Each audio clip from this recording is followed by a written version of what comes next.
Good evening everyone. Last time हमने ADHD के बारे में शुरू किया था।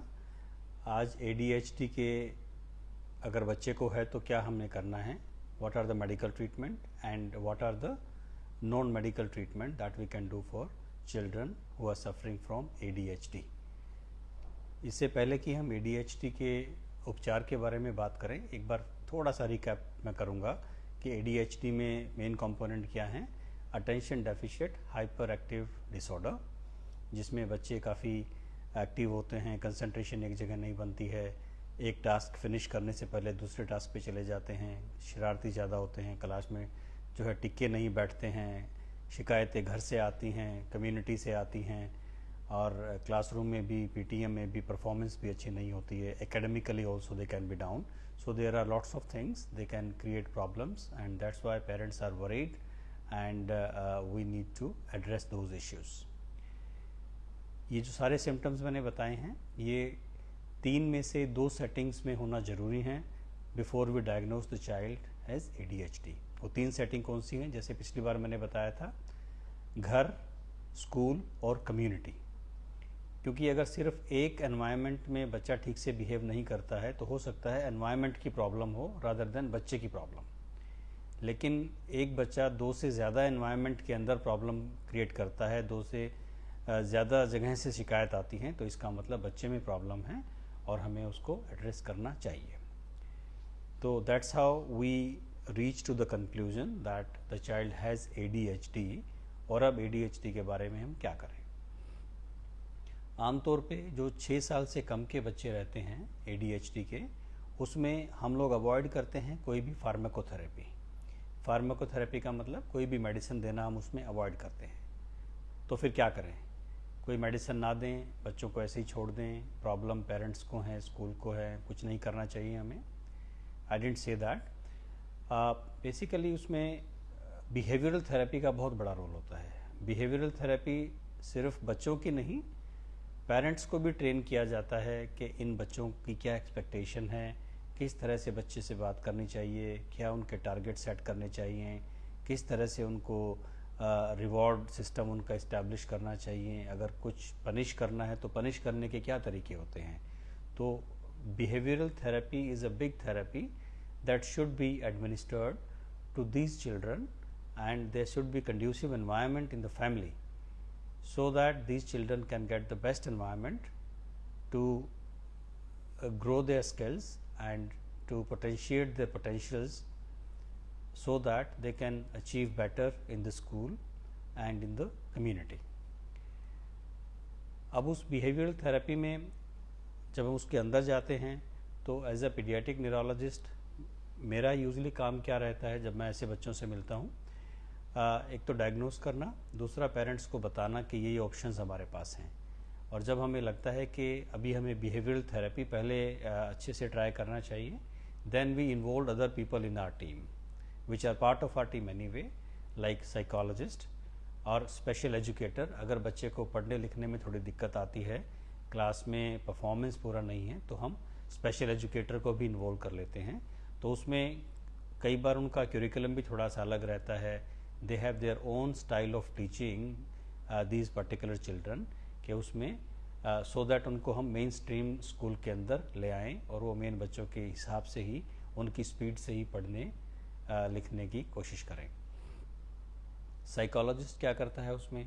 साइकोलॉजिस्ट न कि बच्चे की पूरी असेसमेंट करता है including IQ of the child, कहीं बच्चे को डिसलेक्सिया तो नहीं है, डिस्प्रैक्सिया तो नहीं है, इन सभी आयाम के ऊपर डिटेल असेसमेंट की जाती है।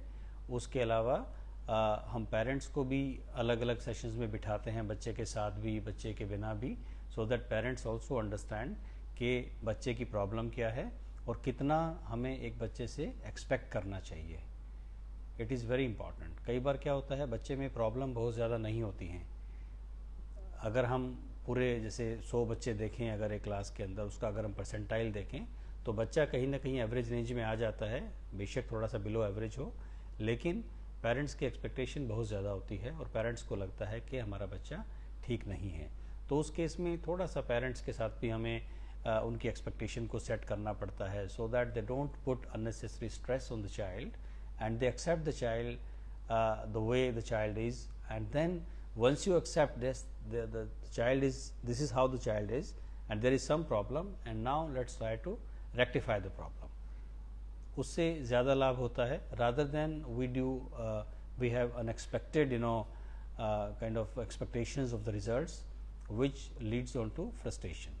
और अगर पेरेंट्स को ही फ्रस्ट्रेशन हो जाती है कई बार इसमें, तो पेरेंट्स जो हैं they expect very high results actually from the child and from the therapist, which take time anyway. So in that case वो थेरेपीज छोड़ देते हैं, डॉक्टर का इलाज छोड़ देते हैं, और बच्चा जो है उसमें नेगेटिव साइकिलिंग में चला जाता है, और इम्प्रूवमेंट की बजाय आपको उसमें और प्रॉब्लम देखने को मिल सकती है. तो बिहेवियरल थेरेपी वाला एक आयाम है जो साइकोलॉजिस्ट हमारा हैंडल करता है और स्पेशल एजुकेटर भी. लेकिन नॉन मेडिकल थेरेपी में और क्या चीज़ें हैं जो पेरेंट्स को ध्यान में रखनी चाहिए टू हैंडल दिस किड्स, और ये चीज़ें काफ़ी इम्पॉर्टेंट हैं.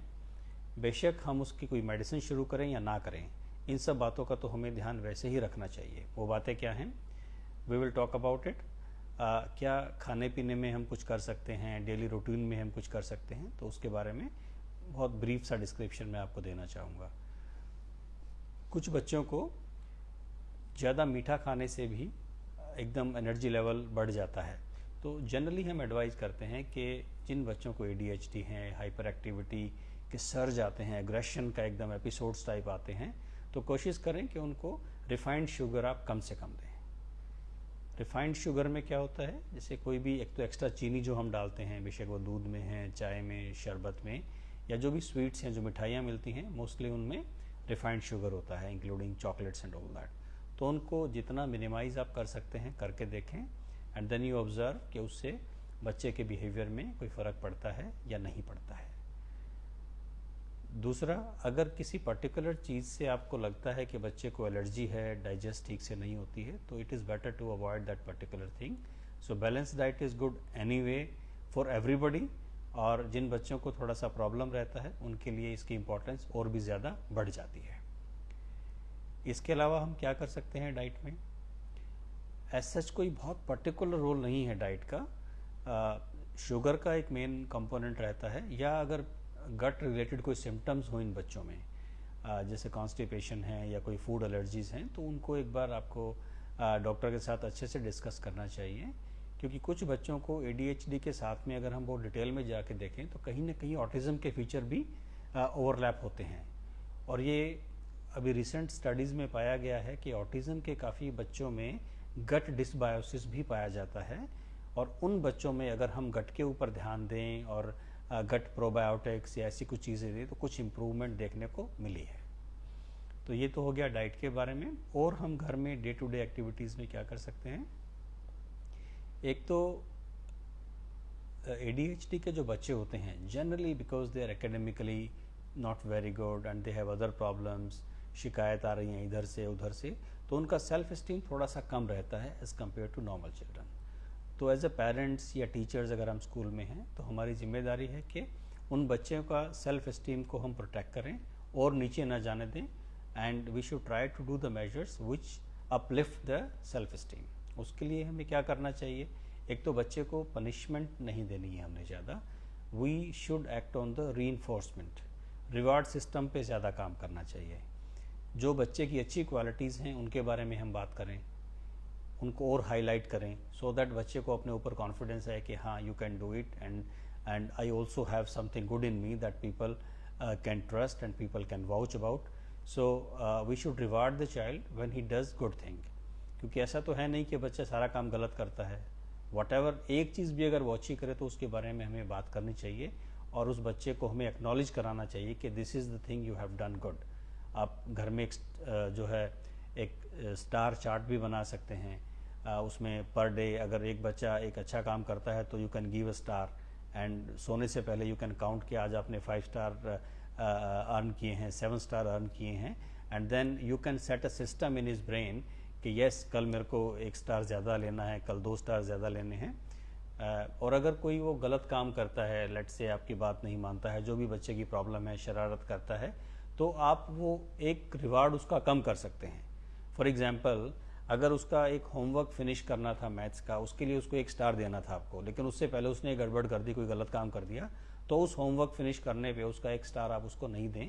कोई भी इस तरह का अरेंजमेंट आप कर सकते हैं, सो दैट उसको पनिश करने की बजाय आप उसका रिवॉर्ड सिस्टम थोड़ा सा कम कर दें, जिससे बच्चे को पता रहे कि हाँ, अगर ये काम गलत होगा तो मेरे को रिवार्ड कम मिलेगा।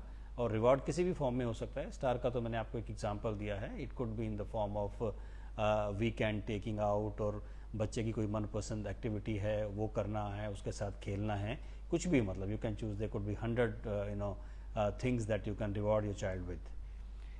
दूसरा, इन बच्चों का क्योंकि अटेंशन स्पैन काफ़ी कम होता है, तो इनको बहुत सारे इंस्ट्रक्शंस एक साथ मत दीजिए आप। They get puzzled and then they get frustrated, anxiety level बहुत ज़्यादा बढ़ जाता है, and then they don't get anything done. आप 4-5 काम इकट्ठा बता देंगे और आप बोलेंगे ठीक है मैं आपसे 2 घंटे में बात करता हूँ, आप 2 घंटे के बाद आके देखेंगे एक भी काम नहीं हुआ। So it is better to give them simple instructions and small instructions. आप 2 घंटे के 5 काम देने की बजाय आप आधे घंटे का एक काम दें, और आधे घंटे के बाद चेक करके दोबारा बोले अच्छा अब ये करो, अब नंबर 3, अब नंबर 4, तो आपको लगेगा कि 2 घंटे में उसने 4 की बजाय 5 काम कर दिए हैं, लेकिन आपने इकट्ठे 5 काम बता दिए तो it becomes difficult. So it is our duty to make the job simple for the kids. करानी उन्हीं से है, लेकिन हम थोड़ा सा उनका काम हमने आसान करना है। तीसरा, अगर हम उनके दिन को थोड़ा सा स्ट्रक्चर्ड रखें रादर देन हैफ्रजेड, थोड़ा सा बच्चे को बता के रखें कि 7 बजे हमारा उठने का टाइम है, इतने बजे स्कूल जाना है, छुट्टी है तो छुट्टी के दिन ये करना है। जितना हम उसको स्ट्रक्चर रखेंगे उतना उन बच्चों को अपना डिसिप्लिन मेंटेन करने में, काम करने में आसानी होगी, और उनको स्ट्रेस कम से कम होगा। इसके अलावा हम और क्या कर सकते हैं, and this discipline applies everywhere, not only in the studies. खाने के टेबल पे भी अगर बच्चा खाने के लिए आया है तो उसको मालूम होना चाहिए कि this is dinner time, family के सभी लोग साथ बैठ के खाना खा रहे हैं, उसको भी साथ बैठ के खाना खाना है। उसके बाद क्लीन करना है टेबल को, तो you should also involve your child to display the table and to clean the table, so that he knows his responsibility. Similarly, अगर वो कोई खेलता है बच्चा, खेलने के बाद जो भी टॉयज़ अगर वो फैला देता है, तो बच्चे में वो हैबिट डेवलप कीजिए कि वो सारे टॉयज़ अपने आप ही, उसको इंस्ट्रक्ट कीजिए वहाँ खड़े होके, लेकिन make the child do that work. Child should clean whatever mess the child has created, so that he learns कि this is also important। और अगर वो पूरा उसको क्लीन नहीं करता है तो you should deduct the reward, whatever reward system you have created। So इस तरह से अगर हम there are n number of things, I mean I can keep talking about it, it will not finish।